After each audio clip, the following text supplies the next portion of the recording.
السلام علیکم، welcome to my channel کہانی سینٹر۔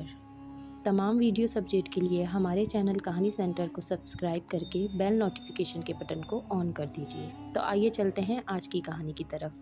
حضرت یحییٰ علیہ السلام۔ حضرت یحییٰ علیہ السلام حضرت زکریا علیہ السلام کے بیٹے تھے۔ جب وہ پیدا ہوئے اس وقت حضرت زکریا علیہ السلام بوڑھے ہو چکے تھے۔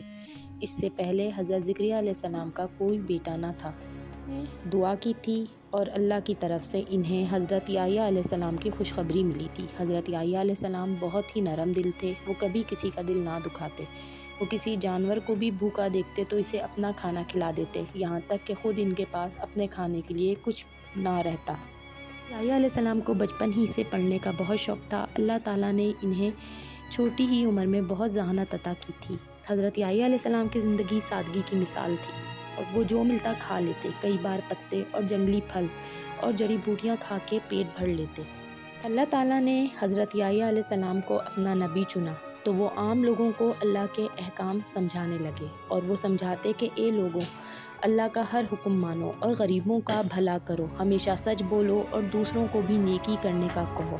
وہ دور دور جا کر لوگوں سے بھی ملتے اور ان سے اللہ تعالیٰ کی عظمت کا ذکر کرتے۔ اس زمانے میں دمشق پر ایک اللہ تعالیٰ کا نافرمان، خبیث اور ظالم بادشاہ حکومت کرتا تھا۔ وہ ایسے کاموں کا حکم دیتا جن کو اللہ نے حرام فرمایا تھا۔ ایک دن حضرت یحییٰ علیہ السلام اس بادشاہ کے سامنے جا پہنچے۔ انہوں نے اسے ظلم سے منع کیا اور انصاف کرنے کو کہا۔ ظالم بادشاہ نے حضرت یحییٰ علیہ السلام کی بات نہ سنی۔